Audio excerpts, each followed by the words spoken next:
que nous savons tous que quand nous écoutons l'Évangile et que nous sommes touchés par l'Évangile, que nous pouvons nous attendre à de nouvelles expériences, nous pouvons nous attendre à de nouvelles épreuves devant nous. Et je suis sûr que déjà, beaucoup d'entre nous, nous avons eu à faire face à des situations de la vie, de tous les jours. Et que nous avons eu à changer d'attitude, à vivre différemment, à agir différemment. Et beaucoup d'entre nous ont remporté une victoire. D'autres luttent toujours peut-être un peu, mais avec la foi dans notre cœur, que la victoire est à nous, nous les enfants de Dieu. Pour cette raison que je voudrais partager avec vous ce matin un petit peu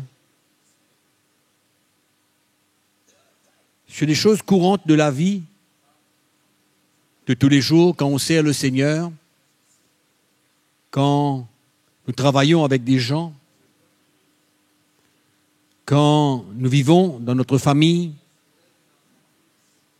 quand nous partageons une relation avec des frères et des sœurs pour servir Dieu. Dans la première épître de Paul à Timothée, au chapitre 6, Paul met en garde Timothée. À partir du verset 11, non, il y a deux versets, 11 et 12. 11 et 12. Pour toi, homme de Dieu, fuis ces choses. Recherche la justice, la piété, la foi, l'amour, la patience, la douceur. Combat le bon combat de la foi, saisis la vie éternelle à laquelle tu as été appelé et pour laquelle tu as fait une belle confession en présence d'un grand nombre de témoins.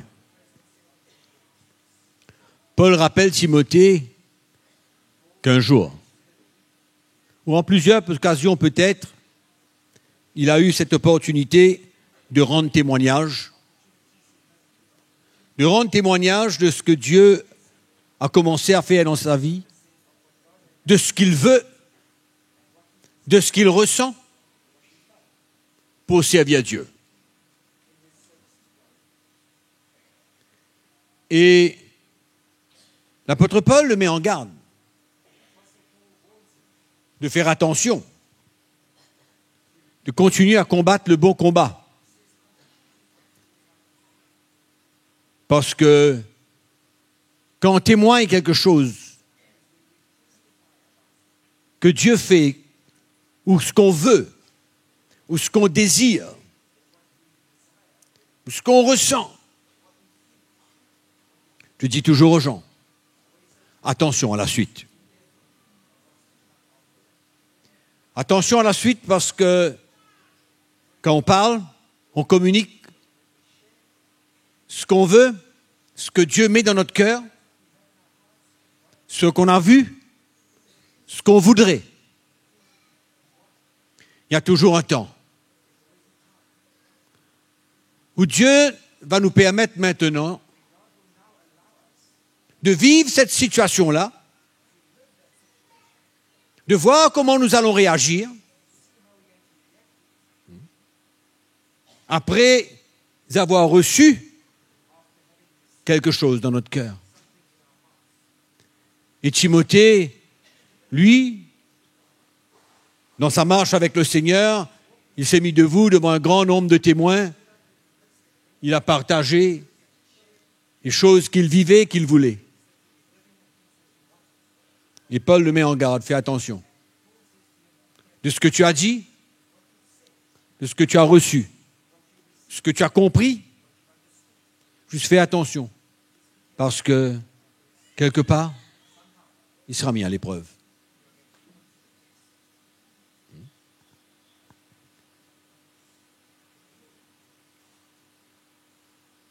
Toujours cette première épître de Paul à Timothée, quand il lui parle de la nomination des diacres,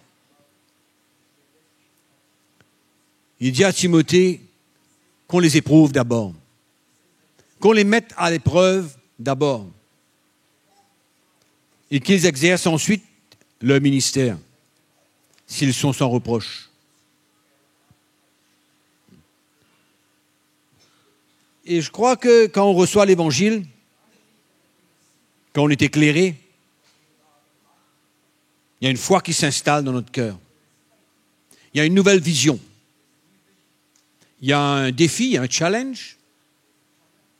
Il y a quelque chose de nouveau. Toujours.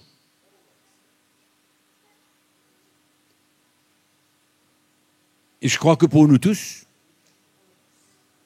nous avons besoin de réaliser et accepter que ce que nous avons compris, ce que nous avons reçu, c'est maintenant le temps de le mettre en pratique. C'est maintenant le temps de le vivre. C'est maintenant le temps de changer. Parce que l'Évangile vient toujours dans nos vies pour nous emmener à changer. Tout le temps. Tout le temps. L'Évangile n'est pas quelque chose qu'on écoute et qu'on se dit c'est bon, et puis on tourne notre dos et puis on part. L'Évangile, c'est pour permettre au Saint-Esprit de toucher nos cœurs, de mettre la foi dans nos cœurs, de nous montrer une nouvelle vision, un nouveau style de vie, une autre manière de vivre, une marche de progrès. C'est ça l'Évangile. Il s'emmène toujours un défi. Il s'emmène toujours un sentiment où le Seigneur nous appelle à quelque chose de nouveau. Toujours. Ce n'est pas un enseignement, ce n'est pas une connaissance nouvelle qui va changer notre vie.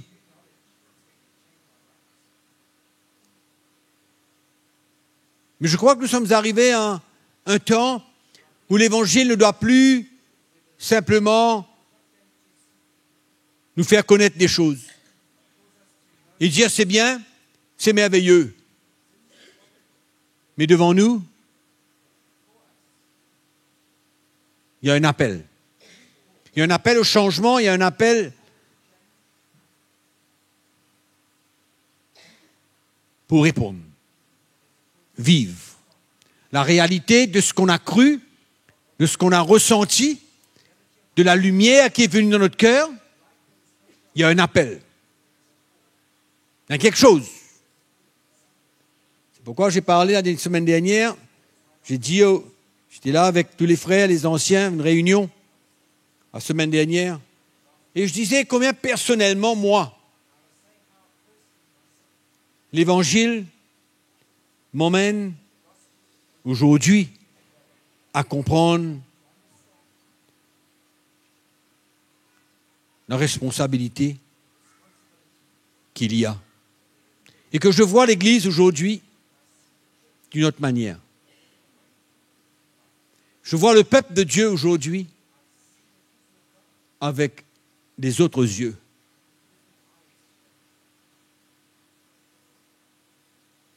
Voilà comment je vois aujourd'hui ma vie vis-à-vis de ce que j'ai entendu. Et je ne veux pas considérer cela comme un enseignement, comme des choses peut-être nouvelles que j'ai entendues, mais je comprends et je sens et je vois les choses différemment.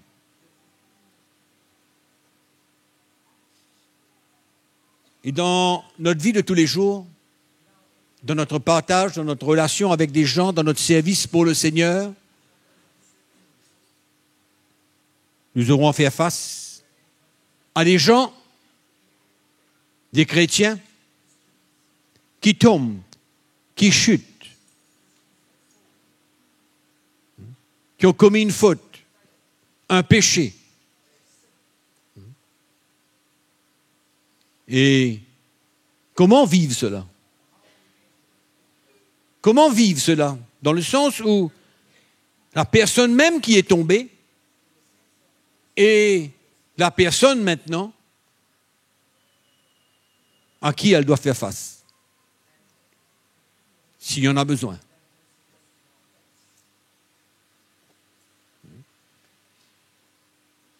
La liberté, la justice de Dieu, c'est quelque chose qu'on doit vivre. Moi, je ne veux pas vous parler d'un enseignement. Je veux que nous puissions nous-mêmes être transformés et changés dans notre manière de vivre, dans notre style de vie, dans nos attitudes, dans nos regards, dans nos actions, dans nos paroles. Un changement. Et pour moi, c'est ça qui a été mon challenge, mon défi. Et donc, comment faire face à ce qu'on a entendu quand on passe à côté, quand on tombe? Et nous sommes tous appelés d'une manière ou d'une autre à vivre cela. Nous sommes tous appelés à passer à côté. Il y a une chose qu'on doit retenir, c'est que ne jamais laisser la condamnation prendre place en nous. Jamais. Et ça, je suis certain qu'il y a beaucoup, et nous tous, du reste, nous aurons besoin de vivre ça. Vivre cette réalité de la liberté que nous avons dans notre service pour Dieu.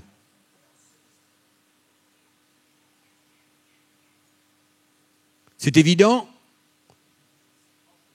que beaucoup ont porté de la condamnation, beaucoup ont été écrasés et n'ont pas su vivre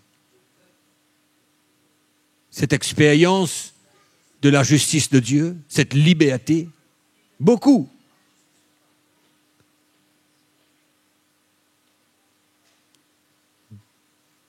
Mais aujourd'hui, je crois que les choses doivent être différentes. Quand quelqu'un se repent, de son péché, de son erreur, de sa faute, qu'est-ce qu'il reste? Qu'est-ce qu'il reste qu'il doit porter, qu'il doit transporter?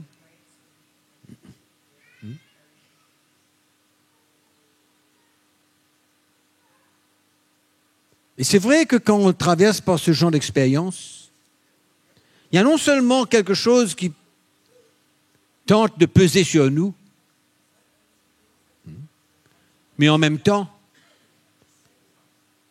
on regarde comment les gens réagissent.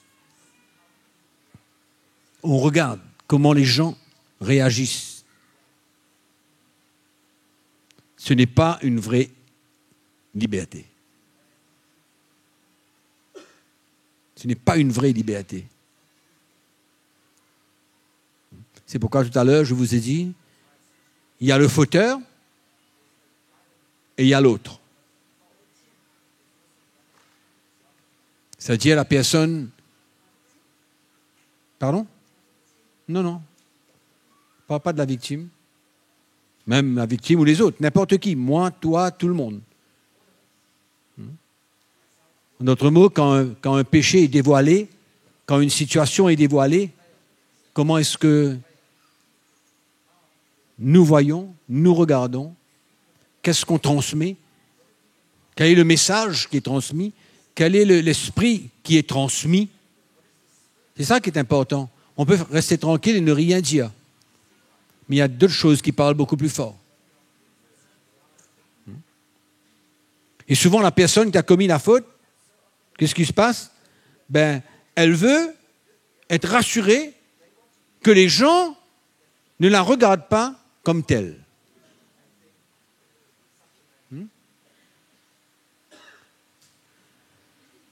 Ça, c'est la responsabilité de la personne qui a commis la faute. La faute d'entrer dans une liberté et ne pas avoir à s'occuper.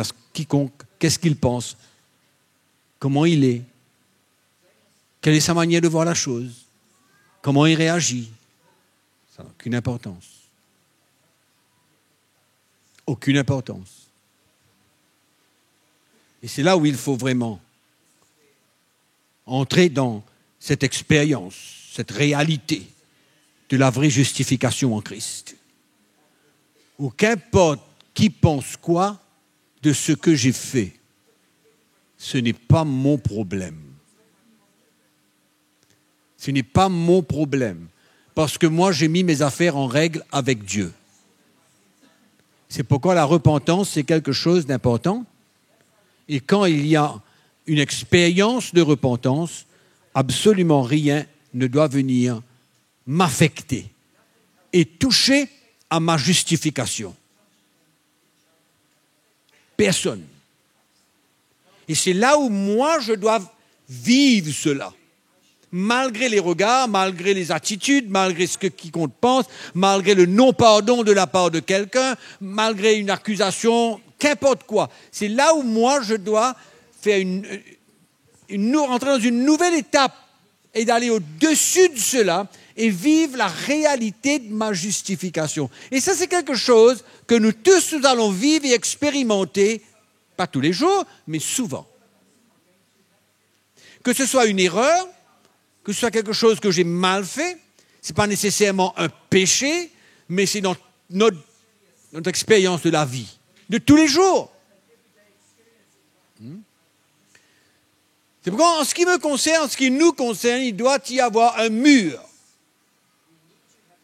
Un mur. Entre ce que les gens pensent, disent, font, agissent, rêvent, ressentent, et ma justification. Et ma justification. C'est à moi. C'est pour moi. C'est mon expérience avec Dieu. C'est moi. C'est pourquoi je ne dois plus permettre à personne d'interférer là-dedans. Personne. Qu'importe qui il est. Je dois mettre un mur, une séparation entre tous les regards, tous les jugements, toutes les critiques, tous les non-pardons, toutes les actions, toutes les attitudes, qu'importe quoi. Pour moi, je sais où je suis. Et personne ne me volera, non pas ma justification, mais la réalité de ce que c'est pour moi maintenant. Parce que personne ne peut me voler ma justification, personne ne peut me la voler, mais je veux la goûter, je veux la vivre, je veux qu'elle soit réelle en moi, je veux être libre dans cette justification.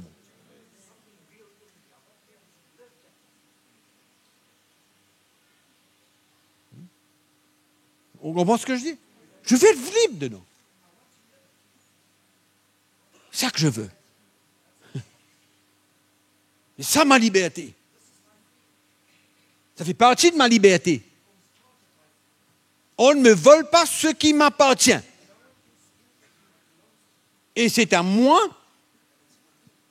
de vivre cela avec le Seigneur. On ne touche pas à notre liberté, notre justification. C'est entre moi et le Seigneur et entre vous et le Seigneur. Qu'importe qui pense quoi. Ça ne me regarde pas. Ça ne doit même pas m'affecter. Je ne peux pas vivre aujourd'hui selon ce que quelqu'un pense que j'aurais dû faire, que j'aurais pu faire. Personne. Si je sais comment j'ai rétabli cette chose devant le Seigneur, dans la sincérité de mon cœur,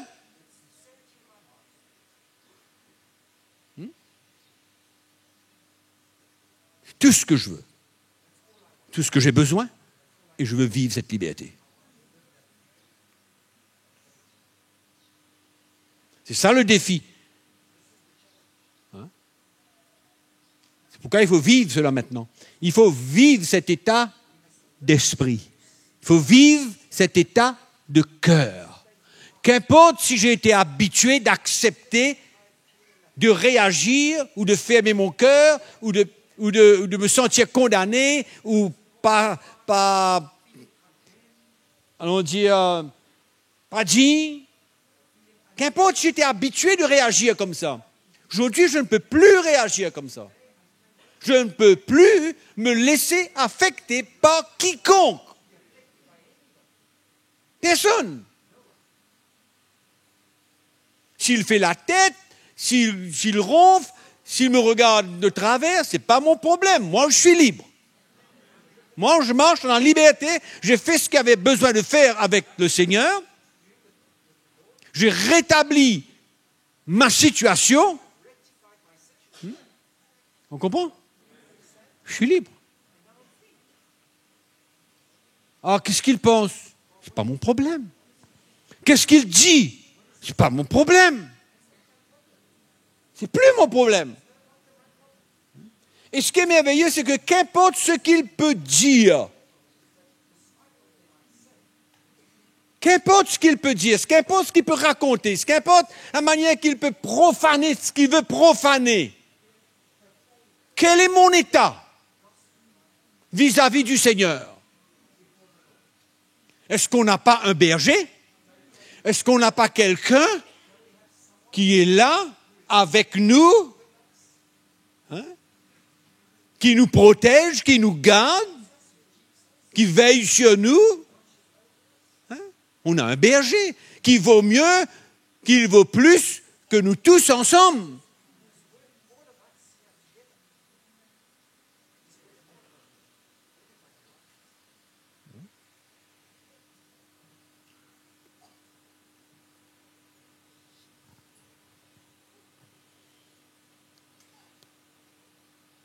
C'est la voix de l'Esprit de Dieu qu'on a besoin d'entendre pour nous rassurer. Pour nous rassurer que c'est ça l'état dans lequel je suis et que personne ne peut changer. Personne ne peut changer. Ce témoignage du Saint-Esprit dans mon cœur dépasse toute autre chose. Tout.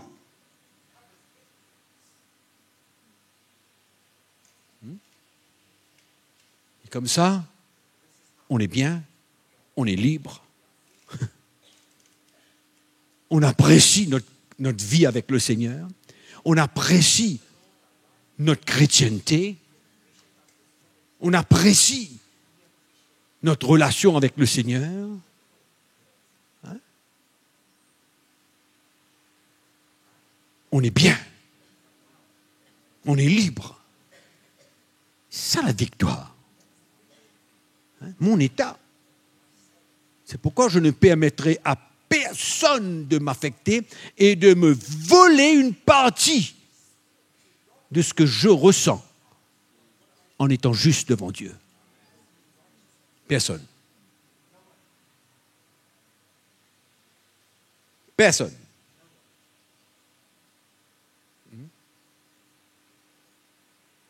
C'est tout un changement. Habitué à vivre selon ce que quelqu'un pense.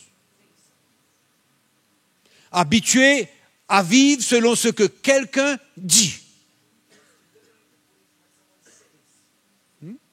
Donc mes réactions doivent maintenant satisfaire l'opinion de quelqu'un, le jugement de quelqu'un, à la manière que elle ou il conçoit la situation, conçoit la chose.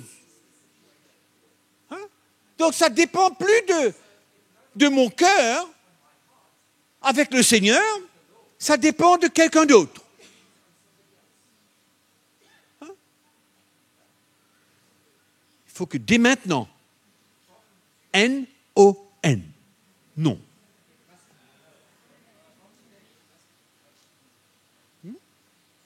Je suis disposé à avoir une relation dans l'esprit pour travailler et servir le Seigneur ensemble, je suis disposé. Pas de problème. Mais, quand j'ai mis mon cœur avec Dieu droit, n'essaye pas de me faire croire et de me faire faire et agir selon ce que toi tu penses. Moi, je refuse. Et je vous encourage à refuser. Qu'importe ce qu'il dit, la manière qu'il voit, s'il voit ça comme un scandale, s'il voit ça comme... Je ne sais pas comment il va voir la chose. C'est pas mon problème. C'est ça la beauté de la chrétienté, c'est ça la puissance de la justification. Quand notre cœur avec le Seigneur est clair. Pense ce que tu veux, dis ce que tu veux. Fouille un trou et un piège pour toi-même. Endurcis ton cœur vis-à-vis de la situation. Mais moi, ne touche pas. Je suis clair. On est d'accord? C'est bon pour tout le monde? Hein? On travaille ensemble, on est d'accord. On sert le Seigneur ensemble, on est d'accord. Mais attention. Ce mur-là, tu ne vas pas sauter. Moi, je sais où je suis. Et vous voyez, mes frères et sœurs, c'est tellement facile de jouer le jeu de l'ennemi. Tellement facile de se laisser affecter. Facile. Et ça peut nous poursuivre. Ça peut nous poursuivre.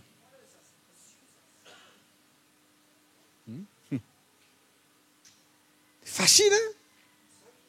Comment vous croyez que les gens aujourd'hui portent la condamnation sur leur vie des chrétiens qui se sont accablés par les fardeaux d'accusations, etc. Comment ça se passe?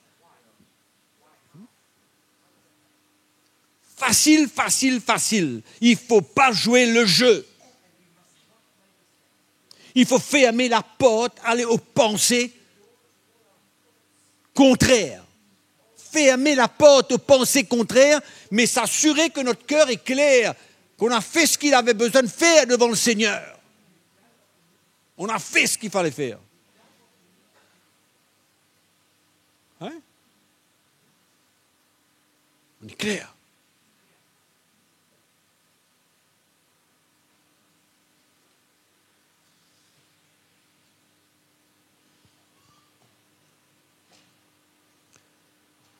Maintenant, on se trouve dans la situation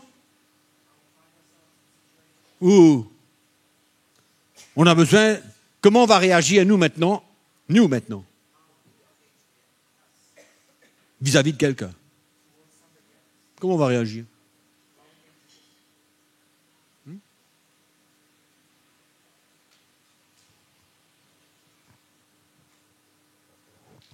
Nous avons tous des habitudes,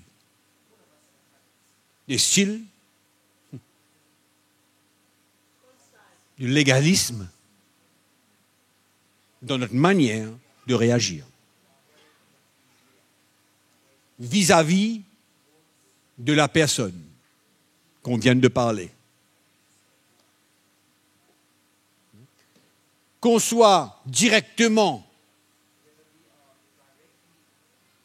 inclus dans le problème, ou indirectement, ou pas du tout inclus, que ça ne nous regarde même pas, que ça n'a rien à voir avec nous,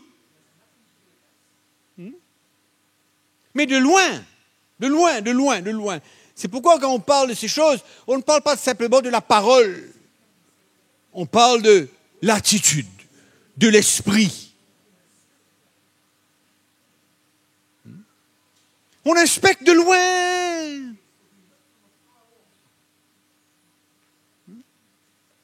Et nous-mêmes, on rentre dans des choses qui ne nous regardent même pas. Même pas.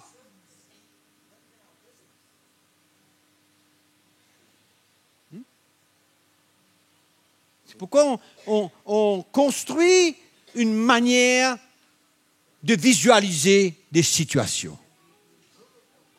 Hein? On devient quelqu'un comme on est. On devient comme ça, par habitude. Hein? Et on ne réalise pas comment, doucement, sûrement, le légalisme prend notre vie.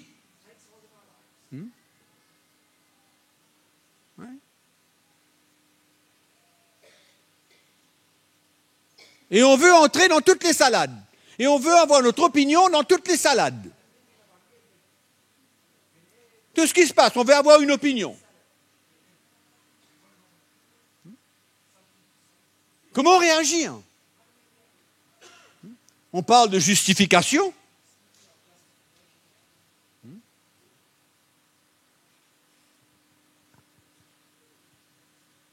C'est comme ça qu'il y a beaucoup de chrétiens qui fuient l'Église. Parce qu'ils n'ont pas simplement à avoir affaire avec une personne ou deux personnes. Parce que ça s'étend. Ça s'étend. Ça devient des palabres. Ça devient des nouvelles, les nouvelles du jour. Des choses qui n'ont rien à voir avec moi, dont je ne veux même pas me soucier.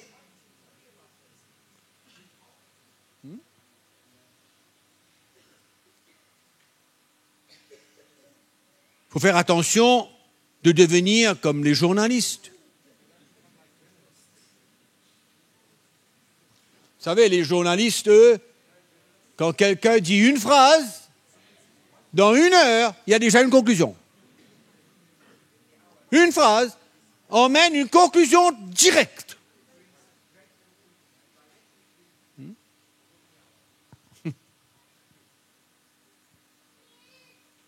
Et souvent, dans ce genre de situation, on arrive à mettre une croix sur une personne, pif paf, et c'est facile de mettre une croix sur quelqu'un. Hein? Qui est d'accord avec moi? Facile de mettre une croix sur quelqu'un. Facile de mettre un titre, de lui donner un titre. Mais ce n'est pas le royaume de Dieu. Ce n'est pas l'esprit qui doit régner dans le royaume de Dieu. Si on comprend qu'est-ce que c'est que la justification. Pas l'esprit qui doit régner.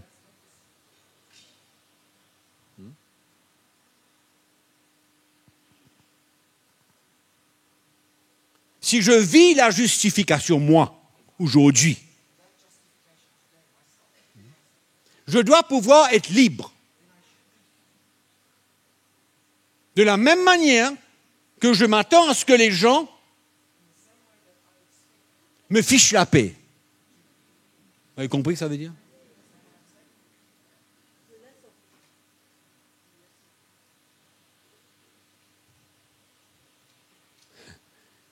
Et de me laisser vivre tranquillement ma justification.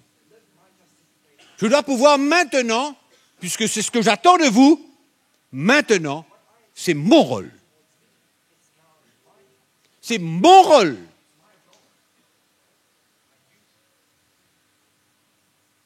De vous relâcher. Hein? De vous pardonner. C'est mon rôle. Mais si je vis dans une religion, si je vis dans le légalisme et que je n'arrive pas à laisser le Seigneur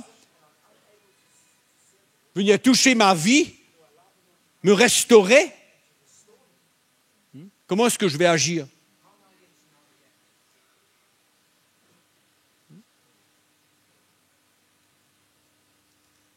Moi, je suis en train de vous parler des expériences de tous les jours, parce que mon désir, c'est que nous puissions vivre ce qu'on entend.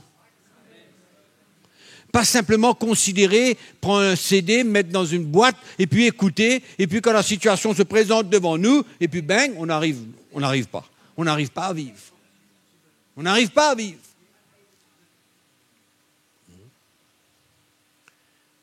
Mais est-ce que vous réalisez l'esprit qui peut et qui doit régner dans l'Église de Jésus-Christ?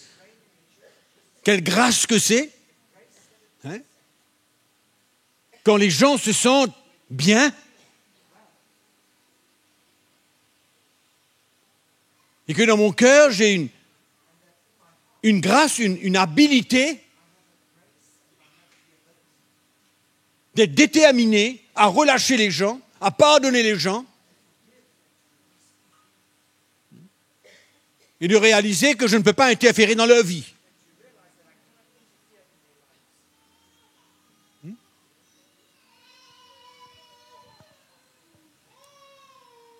Et pour nous tous, mes frères et sœurs, d'une manière ou d'une autre, c'est un changement qui est demandé. C'est une autre attitude qui est demandée de la part du Seigneur. Pour permettre aux gens de vivre.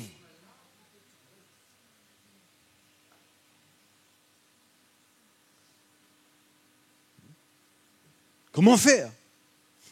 Comment réagir?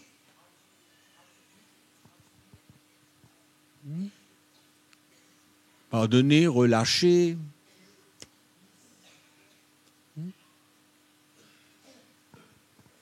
Et que le Seigneur fasse le reste. Il s'occupera du reste, lui. Il s'occupera du reste. Si seulement on faisait les choses comme il se devait, les problèmes seront résolus très rapidement. Très, très, très rapidement. Et au lieu de passer des heures et des semaines à essayer de trouver des solutions pour les gens, si seulement on pouvait accepter de vivre cette justification pour nous et permettre aux autres de la vivre, ça changerait toute chose. Au lieu de prendre une semaine pour un problème, ça pourrait se régler en 15 minutes. En 15 minutes. Si les étapes sont suivies. Dans le sens que si on règle notre problème, si on se repent, si on met les choses claires devant le Seigneur, et puis c'est réglé, point à la ligne. Il n'y a plus rien.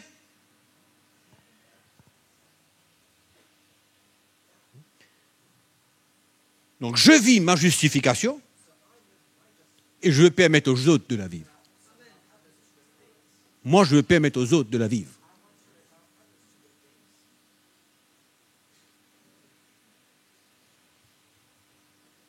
Et finalement, quand je ne permets pas aux autres de la vivre, c'est moi qui porte le fardeau, c'est moi qui lutte, c'est moi qui mets une demande. Finalement, le problème finit par retourner chez moi. Il faut faire attention d'aimer ce genre de choses. D'aimer. Vous comprenez ce que ça veut dire?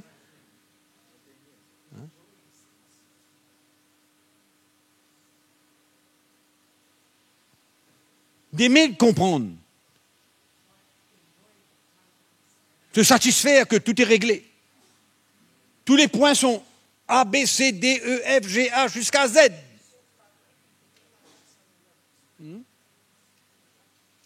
On aime bien ça. Souvent. D'aller dans la profondeur des choses.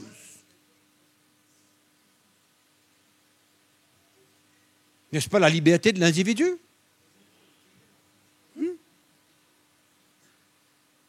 À quoi ça change, de toutes les manières? Si la personne s'est réellement repentie devant le Seigneur, réellement mis son cœur droit devant le Seigneur, réellement crié à Dieu, quel est le problème? C'est fou comment Dieu a moins besoin de savoir que nous.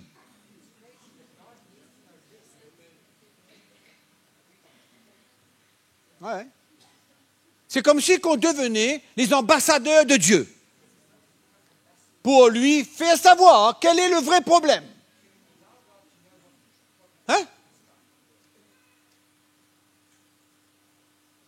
On veut connaître mieux, plus que Dieu.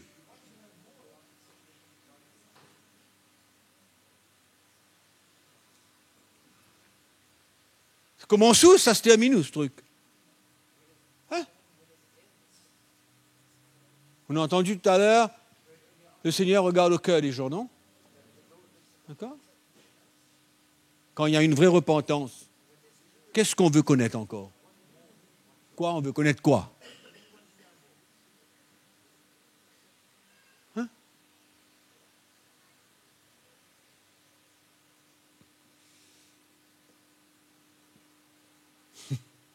On va compliquer les choses davantage.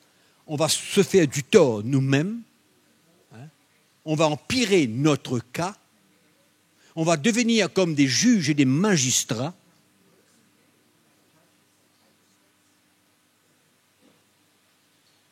Et finalement, on fatigue les gens. Rien de plus. On les fatigue, on les complique la vie.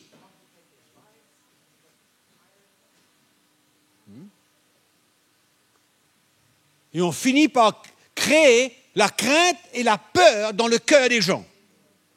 Au lieu que ce soit quelque chose de simple et de net et de clair et de précis. Hein?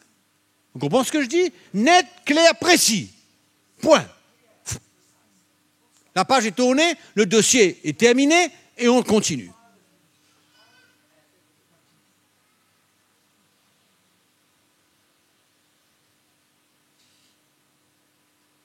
Mais malheureusement, on veut connaître plus que Dieu. On a ce petit désir de connaître. Est-ce que cela satisfait qui? Je veux savoir si ça satisfait Dieu, moi.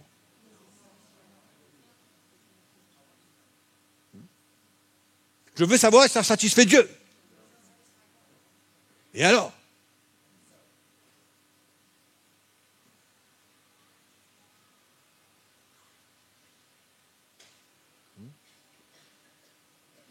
Moi, je veux quand les gens viennent me voir, ils sortent là libres. Libres. Moi, c'est ça que je veux, moi. Je n'ai pas besoin qu'ils reviennent me voir une deuxième fois. Ce n'est pas nécessaire. Si les choses sont claires, précises, nettes, comme il faut, on tourne la page maintenant. Maintenant. Et ça se termine là.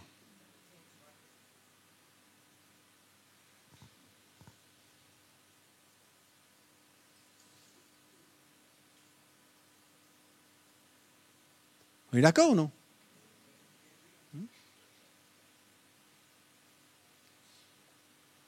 On a besoin de vivre notre justification. Tous les jours. Tous les jours. Pour moi et pour laisser les autres la vivre. C'est ça mon service pour Dieu. Dans mon service pour Dieu. Dans ma responsabilité de vivre avec les gens. De travailler avec les gens. De recevoir des gens. De construire des relations avec des gens. C'est dans cet état d'esprit. Ça ne m'intéresse pas de travailler avec des gens qui se sentent coupables, accusés, condamnés à cause de moi,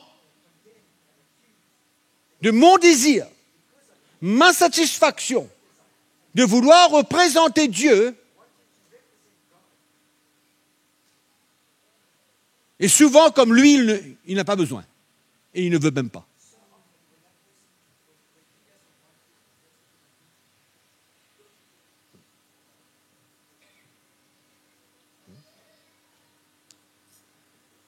C'est pourquoi l'œuvre du Saint-Esprit dans notre cœur est importante. L'œuvre de l'Esprit de Dieu dans notre cœur est importante. Écoutez, la voix de l'Esprit est importante.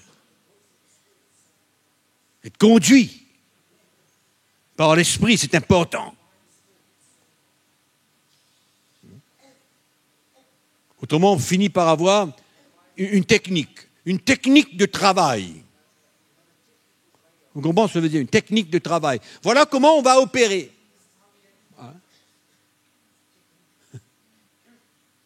Voilà comment on va opérer.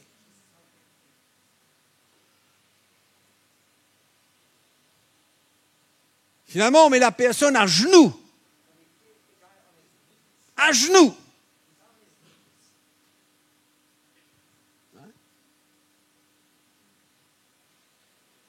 On veut tirer de lui tout.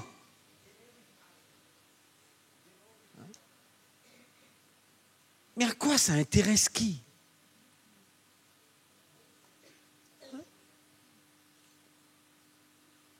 Que la personne dévoile ce qu'elle a envie et ce qu'elle veut. Et s'il y a une vraie repentance, ça s'arrête là.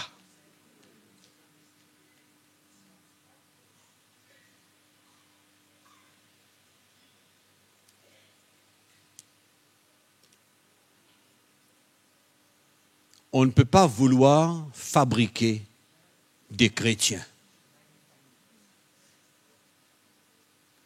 C'est une œuvre de l'Esprit de Dieu dans les cœurs. C'est l'Esprit de Dieu qui conduit, qui révèle, qui guide, qui parle, qui encourage, qui relève.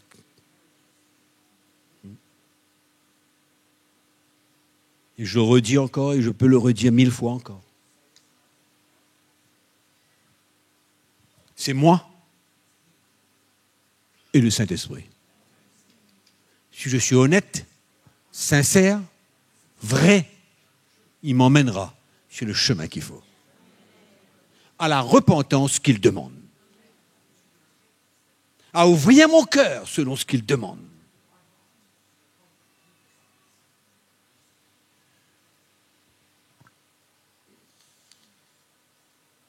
Il faut arrêter avec les théories.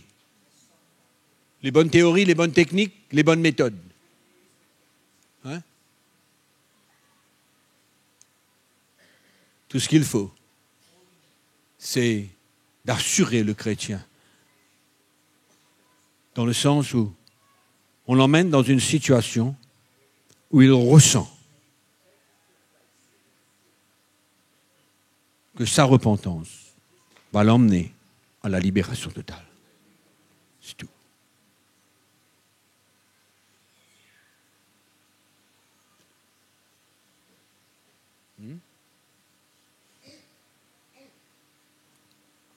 On saisit un peu? C'est bon?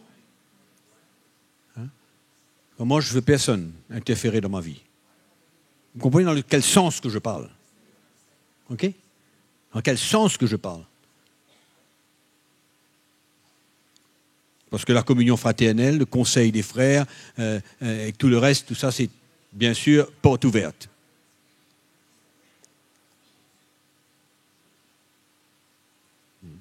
Et c'est à chaque chrétien de juger. De juger. Si ce qu'il fait est de la part de l'Esprit. Oui ou non? Oui? C'est ma responsabilité devant le Seigneur de savoir et de m'assurer comment je dois faire les choses. Ma repentance, qu'importe. Lui, il doit me dire comment faire. Et je dois être tranquille dans mon cœur. Et ce n'est pas à toi de venir me dire qu'est-ce que moi j'ai à faire.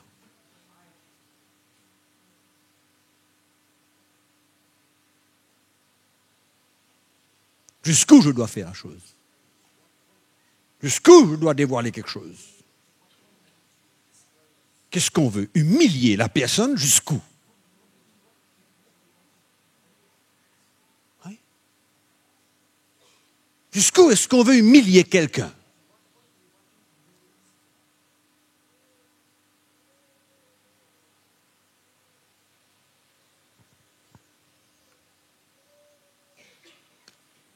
Moi, j'aime bien, moi. J'aime bien cette rencontre de Jésus. Cette rencontre du Seigneur avec cette femme adultère. Il n'y a pas eu une question. Il savait pourquoi elle était là. Ça, il savait pourquoi elle était là. Il n'y a pas eu une question. Il n'y a pas eu un détail qui a été demandé. Rien. Rien n'a été demandé de la part de Jésus. Il savait exactement pourquoi elle était là. Et tout ce qu'il a voulu, c'est porter un cœur et faire ressentir à cette femme quel était son plan. Point.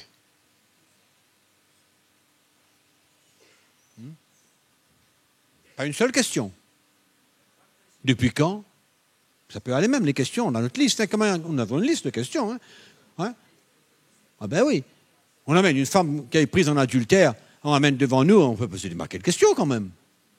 Hein? Quand on a appris une nouvelle concernant quelqu'un, on peut poser une paquet de questions. Hein? Ah ben oui. Ça peut aller bien loin, les questions. Tu aimes bien écouter bien les questions, hein? Ça t'intéresse qui, les questions? Ça intéresse qui? Quand la personne vient, il se repent. Il dit ce qu'elle a besoin de dire selon ce qu'elle ressent dans sa conviction. Voilà ce que j'ai besoin de dire. Boum! Et après, alors, qu'est-ce qu'il y a encore? Ça va où, ce truc?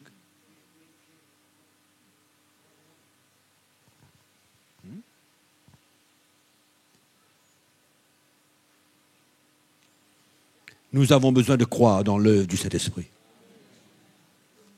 Nous avons besoin de croire à la manière que l'Esprit de Dieu agit, touche les cœurs et les vies. On a besoin de croire qu'il est capable d'emmener la conviction voulue, d'emmener la repentance voulue, d'emmener tout ce qu'il veut dans la personne. On a besoin de croire.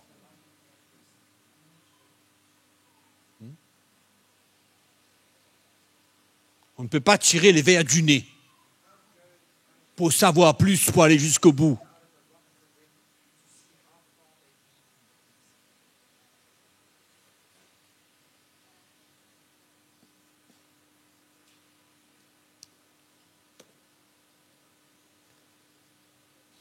Donc, il y a un changement.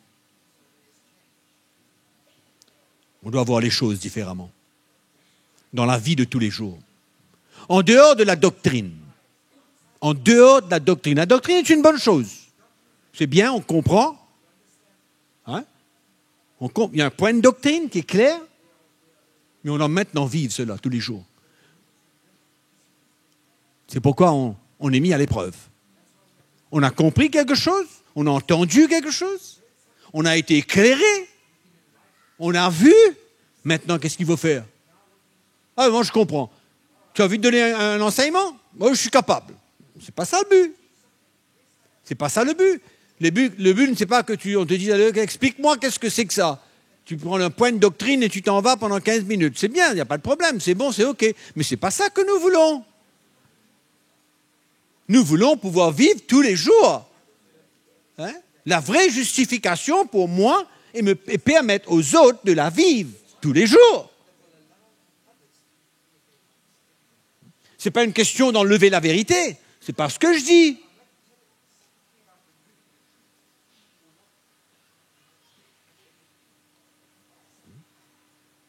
C'est comme ça que ça devient compliqué de servir le Seigneur. C'est comme ça qu'on prend 10 jours au lieu d'1 heure ou de 15 minutes avant de régler un problème. C'est comme ça.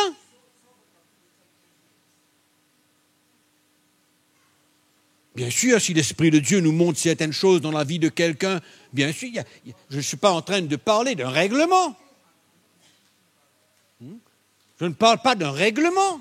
Je ne parle pas d'une structure qu'on doit accomplir maintenant, qu'on doit faire. Non, ce n'est pas ce que je dis. Je parle d'une attitude, je parle de l'esprit dans lequel on doit faire les choses. Et quand l'Esprit de Dieu nous montre certaines choses, mais il faut parler de la vérité aussi en même temps. C'est notre service pour Dieu.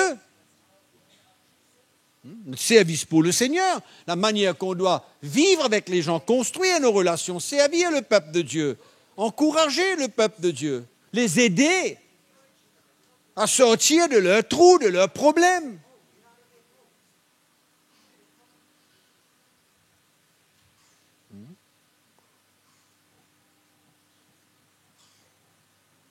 On entend une nouvelle. Ah bon?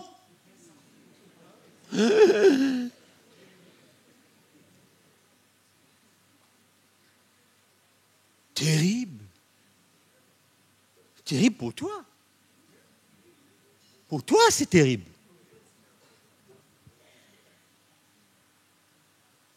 Pour qui d'autre, c'est terrible? Hein? Pour Dieu, c'est terrible. C'est toi qui crois ça.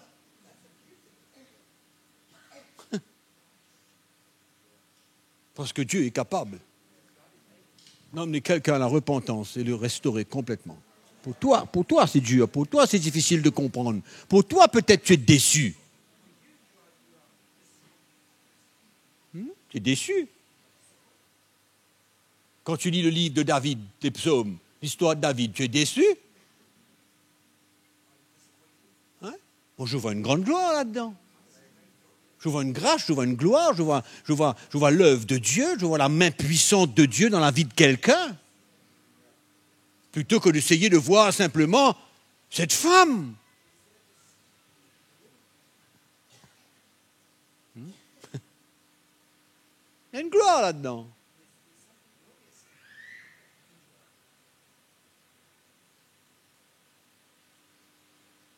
C'est pourquoi il faut sortir. Sortir d'un état d'esprit, d'une manière de comprendre la chrétienté et de comprendre Dieu. Dieu est au-delà de toutes ces choses-là.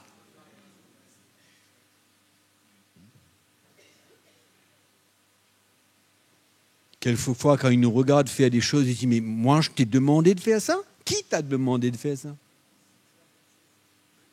Hein?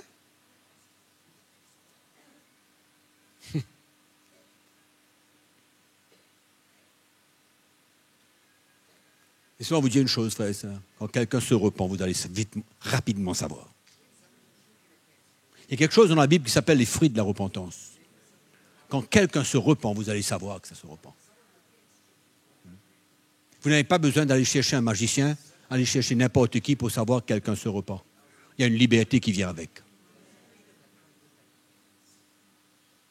Et s'il ne s'est pas encore repenti, Dieu s'occupera de lui quand même.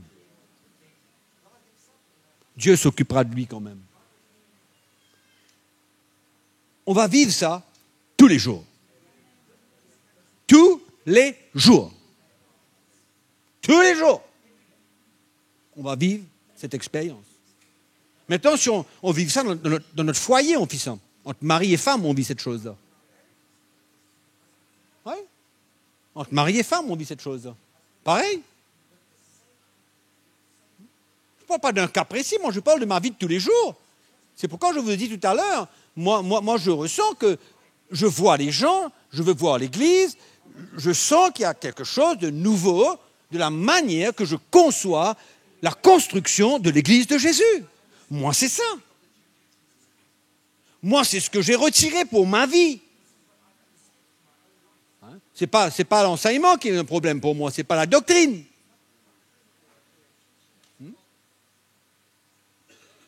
Donc dans ma relation avec les gens, la manière que je travaille avec les gens, ma femme, mes enfants, X, Y, Z.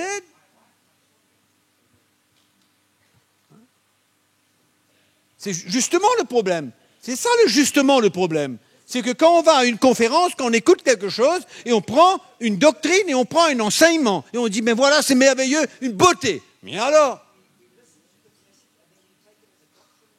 Ça arrête là. Comment on va vivre tous les jours?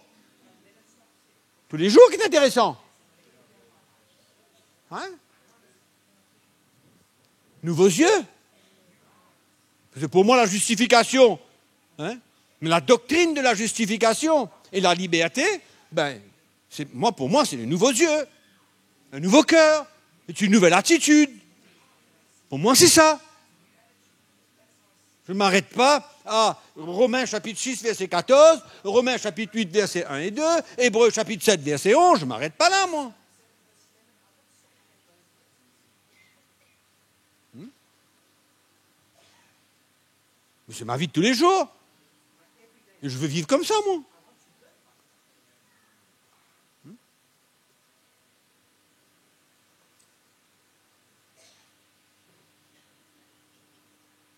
On est d'accord? Nouvelle vie. Changement. C'est ça l'évangile. Ça amène un défi, ça amène un challenge. Ça nous amène à voir les choses différemment. Voir les choses différemment. Ça, c'est la réalité. Ça, c'est le côté pratique de la chose. La doctrine, elle est bien. Le côté pratique de la chose. Qu'est-ce que ça me montre? Comment ça touche mon cœur? Comment ça touche ma vie? C'est ça?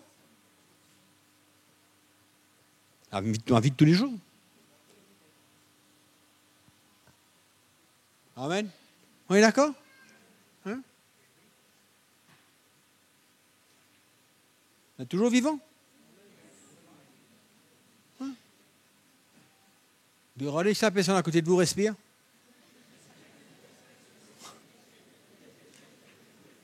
Personne qui est mort?